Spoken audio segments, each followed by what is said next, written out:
travel has never been so easy.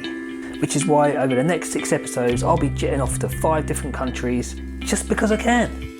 With flights and all-inclusive package holidays at an all-time low, going abroad has become the holiday option for families and couples.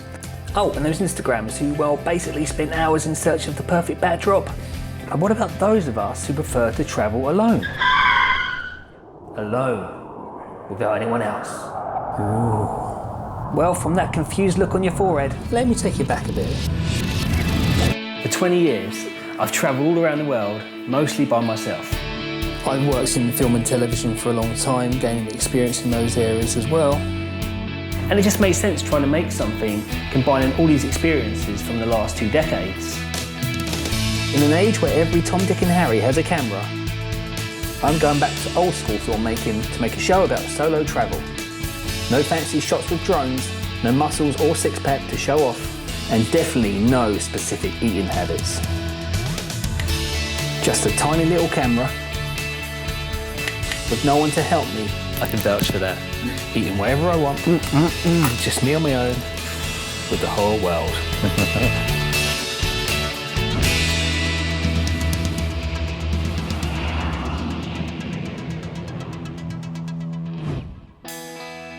There's highs and lows and there's ups and downs when it comes to travelling on your own. It's a choice I made back in 1999 when I was 21 years old, after discovering that waiting for other people to join you can often hold you back. I've now reached a point in my life where I feel it's important to inform other newbie travellers that, at any age, travelling alone should never, ever be feared. Unfortunately, many people become scared from what they see on the news. Some are worried about what people will think of them if they did something on their own. I mean, we live in a world where some people think it's weird if a person sits in a pub on their own. But on this flight, I've got an entire row of seats all to myself just from travelling on my own. Which is why I wanted to make something to show that fear is actually one of the minor emotions you'll experience when you're travelling in the world on your own. And I decided to start this new adventure in a country I've grown very fond of since visiting it for the first time in 2016. And that country is Greece. While you'll probably notice that the masses seemingly flock to places like Santorini and Mykonos and Corfu, there's a larger peninsula that has brought me to Greece. And the main reason for coming to Greece is to spend 1 week driving across Chalkidiki. But first, I need to get to Chalkidiki, which means my adventure actually begins in the city that houses the airport closest to Chalkidiki, Thessaloniki.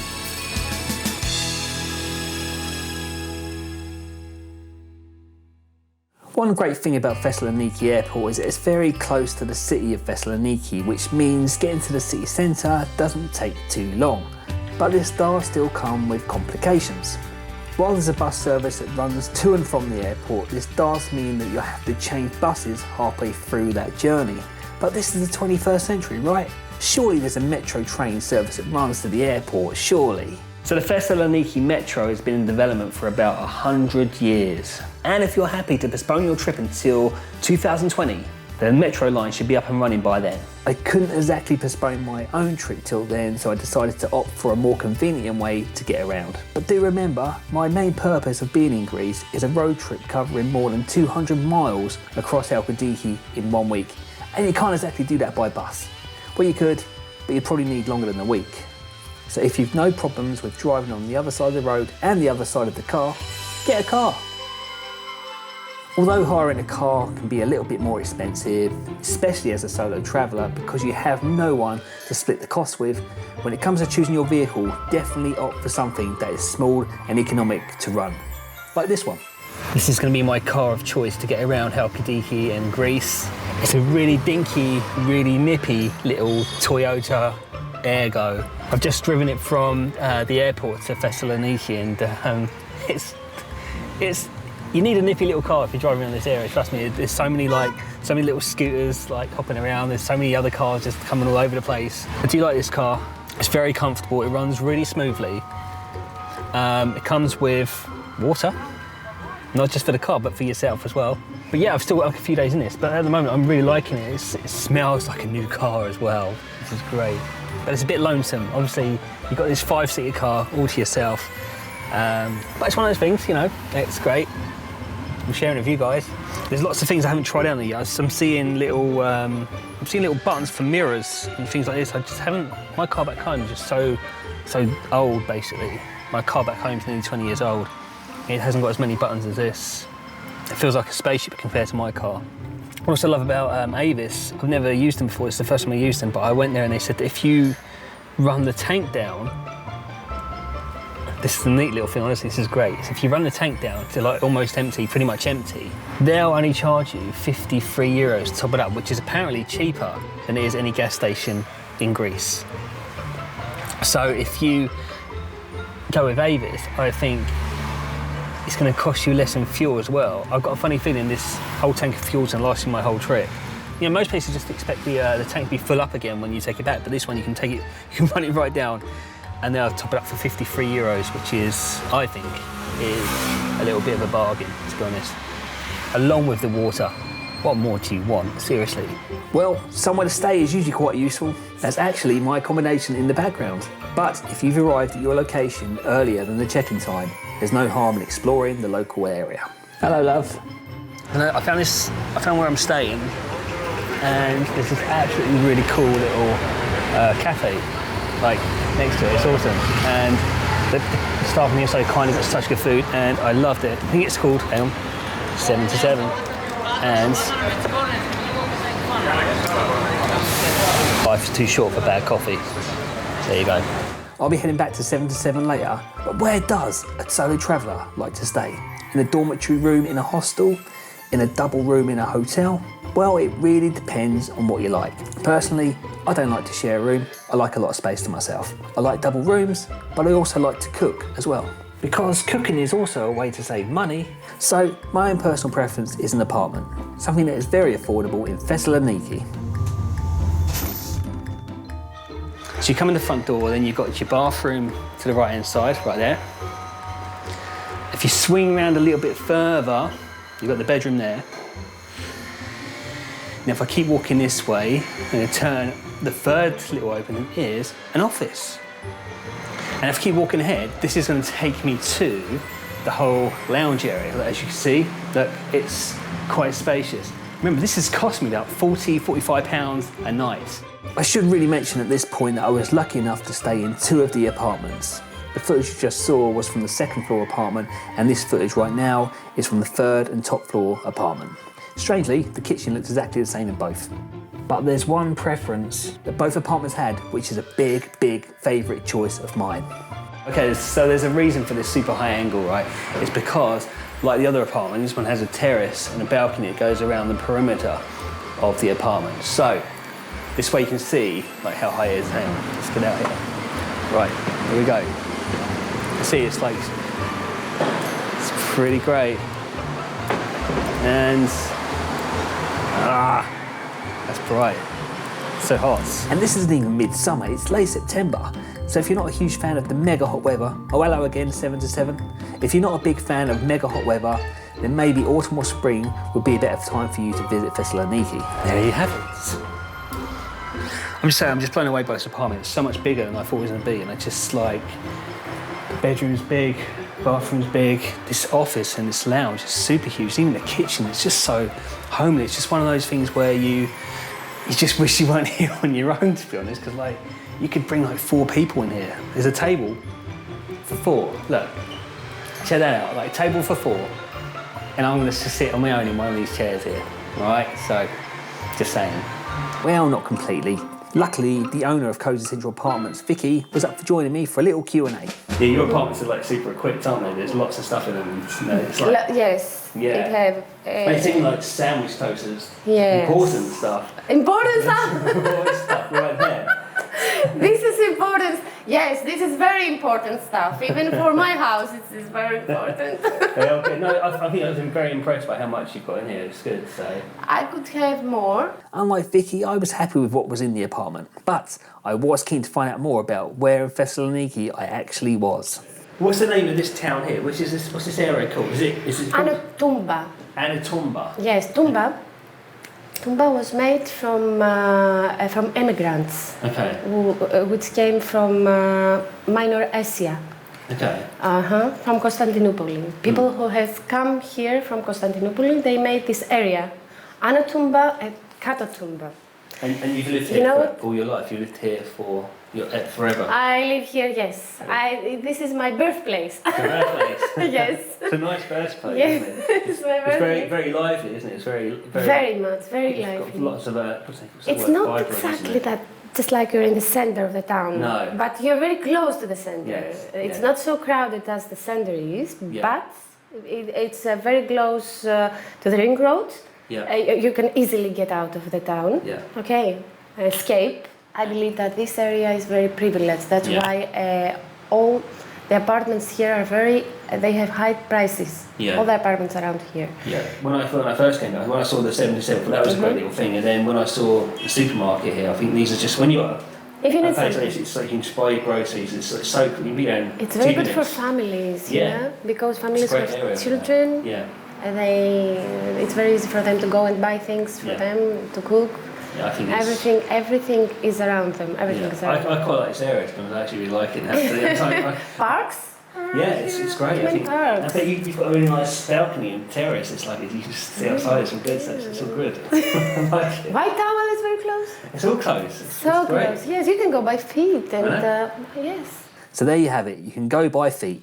And that's exactly what I'm going to do in part 2. So I've been in Thessaloniki for about 1-2 hours so far. Already I'm loving the place. It's just it's got this great little vibe to it. But the worst time for being a solo traveller is approaching, which is something you can never, ever avoid.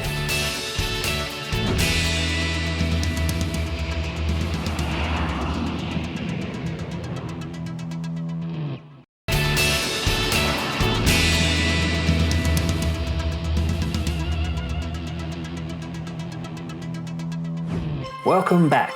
Before the break, we landed in Greece in the city of Thessaloniki, or Thessalonica, or Salonika. Is it? I was really confused by this because my auntie calls it Thessalonica. It's also called Salonika, and I call it Thessaloniki. Which one is it? Thessaloniki. It is Thessaloniki. It is I've been saying Thessaloniki. it right, and everyone else is saying it wrong. It was the sister of great Alexander the Great. This was Thessaloniki. Thessaloniki was the sister of Alexander the Great. I did it right. Yes. You were the right one. It even has the nickname as the co-capital of Greece and is also known as the romantic city of Greece. But the reason I'm in this romantic city is because I'm about to begin a 1-week road trip travelling 200 miles across the peninsula of Halkidiki. And so I've a couple of days to explore Greece's co-capital city. So far, I found where I'm staying, which is cosy central apartments where I'm picking the brains of its owner, Vicky. They seem like sandwich toasters. Yes. Important stuff. Important stuff? Important stuff right there. This is important. Yes, this is very important stuff. And I've also hired a small economic car to get me around. You need a nippy little car if you're driving around this area, trust me. There's so many little scooters hopping around, there's so many other cars just coming all over the place. But what about parking? Is parking in Greece just as difficult and expensive as it is in the UK? Parking in Thessaloniki isn't easy and it isn't cheap either. And when it is cheap or when it is free, it's quite a walk from the city centre. But there are a lot of private parkings. Okay, there's lots of private parking. A lot of private parkings that was made for the last 3 years, I think so. Okay. Yes. So they have a lot of private parkings. Okay, look, so that's the best way to do it. But it's very difficult if you want to park it outside of the private parking. It's very difficult. So it's easy to park outside and walk in, like here and sort of walk. Thessaloniki is a very small town. Place, you know, it's a very small town. Yeah. You can walk all around to White Tower. You can walk to White Tower in about 15 minutes. You could be in White Tower. So close, isn't it? It's very close. So close. It's a good thing we've done, isn't it? It does. And on that note, the stroll to the city centre begins. Cosy Central Apartments is only a 20 to 30 minute walk from the city centre, and it's a pleasurable walk too. The route takes you through neighbourhoods where there are parks, you're past interesting looking architecture on the way, and after noticing how busy public transportation is, I'm pretty glad I chose to walk rather than take the bus. I first came to this area in March 2018. Last time I was here I was in the Thessaloniki region, but I didn't actually visit Thessaloniki as a city. This was my very first time seeing this lovely place.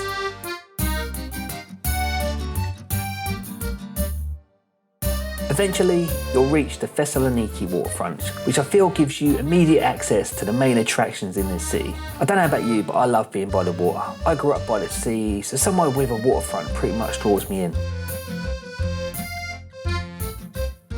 The first port of call is stopping by the artwork from the late Greek sculptor George... Okay, give me a second to pronounce his surname correctly. George Xenagolopoulos. George Xenagolopoulos. That'll do. Umbrella were George's signature work, and it's no doubt that these umbrellas on the waterfront are certainly a memorable attraction, as is the White Tower of Thessaloniki. Just a few minutes walk along from the umbrellas is this monument and museum. Okay, so you will have to pay to enter the museum and you'll have to pay to climb the stairs to the top. But the White Tower is the most symbolic landmark when people think of Thessaloniki. I didn't climb to the top like these people did. Instead, I just tested the zoom on my camera.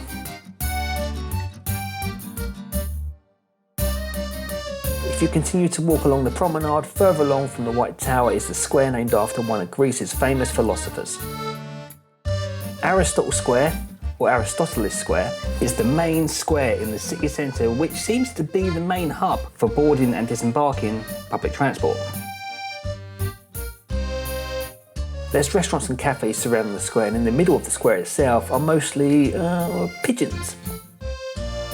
Even cats have their own stomping ground in Thessaloniki. But to be a true Thessalonian, there's a famous modern beverage that appears in the hands of almost every human local. And I decided to try this one at one of the waterfront bars. Right, so here I am in the Hostel 9 cocktail bar.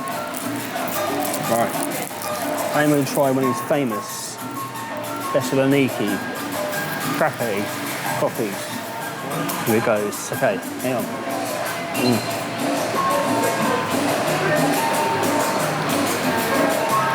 It's cold.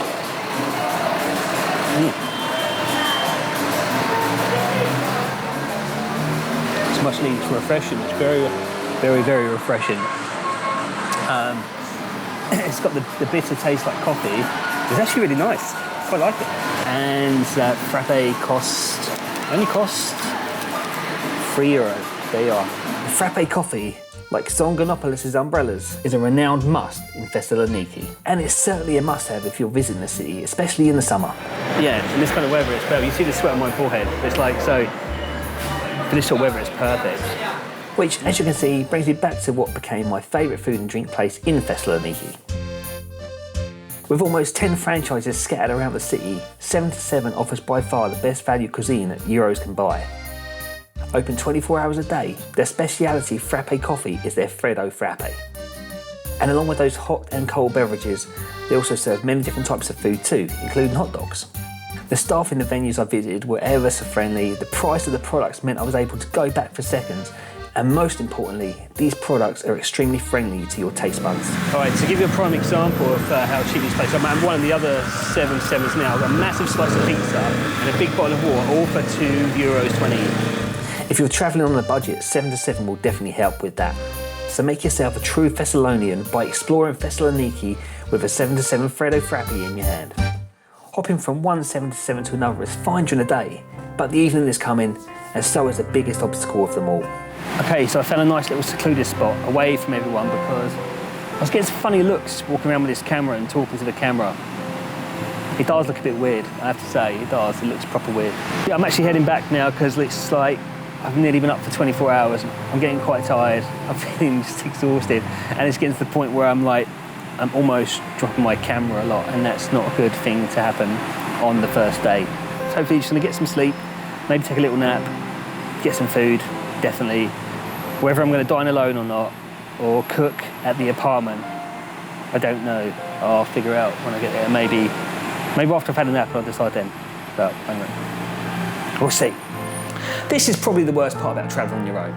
It's that time that solo travellers dread the most. Sightseeing during the day is fine. I've had friends who do the same thing. They just like, during the day you can go off and do your own thing, sit in cafes and have little snacks and coffees all by yourself. It's not a problem with that.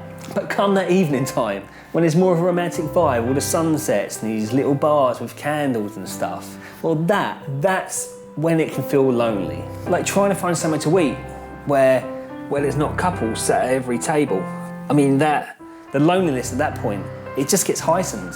One time when I was in Portugal, I walked around for an hour trying to find somewhere. There's just something very unpleasant about going to a restaurant when you're a solo traveller and just surrounded by all these couples. You walk into the restaurant and say, just a table for one, please. And because of that, it's kind of hard to enjoy your food when you're there as well. Because sometimes you're in this like new country, you're trying their cuisine for the first time, you've got this great plate of food in front of you. But all you can feel is these people looking at you going, who's the weirdo on his own? I'll be honest with you and say that this can always be the most difficult emotion to deal with when travelling alone, loneliness. Like I said, it can be fun exploring a new place during the day with no one to answer to and no one to compromise with. But dinner time is one of those occasions that is often better when shared. So everywhere I go, it's always my aim to find solo-friendly places where you can dine on your own without feeling like a lemon. And that's never as easy as it seems. Sometimes you just have to stick to where you know. Okay, so I didn't have much luck on the solo dining front. I went safe and I got a takeaway baguette from the 7-7. It looks quite yummy to be honest, it looks good. But I couldn't find anywhere that was just, I could just sit inside. I saw like a burger place that looks quite good, but I don't know, it's literally on a roast. I don't know, it was just, I didn't fancy it, all right? So I'm gonna go and eat my roll on my balcony and just enjoy the view. I'm in Thessaloniki after all. Drinking alone is never much of a problem. Old men do it all the time. I'm kind of an old man-ish. It depends what you define as old. So if drinking is on your agenda, you'll most likely find someone to talk to in a bar. But with an early start in the morning, that option is well and truly out of the window. Hangover free, it was time to say goodbye to this romantic city. I feel I haven't been here long enough. I mean, this is my first time in Thessaloniki as a city. I wasn't really sure of it when, you know, I was looking it up and stuff, and I think now I've been here, I don't want to go just yet. I'm just starting to like meet some of the locals here and like, you know, be friends with them, and it's just one of those places I really wish I just had a week, and I haven't got a week. It's a shame, and it's like I don't feel I had enough time here, to be honest. So, I don't know. I actually wish I was staying longer because it's like I still feel I haven't seen the whole area. Thessaloniki. I think I've just been too quick. It's been so quick, and it's like I think you need at least 1 week here at least. Yes, of course. You have many things to see here. Yeah, definitely. Yeah. But I'm not finished with Thessaloniki just yet. Next time I'll be taking a trip to suburban Thessaloniki for some more dining alone challenges. I had one of these yesterday and I adored it. And discovering the truth about the myths about my final destination, Halkidiki. I heard a rumour before I went to Halkidiki that Halkidiki, you know, you got the 3 fingers. Yes. You got the first one's for single people. And the second one's for couples. And the third one's for old people and monks. Do you agree with this? Is this true?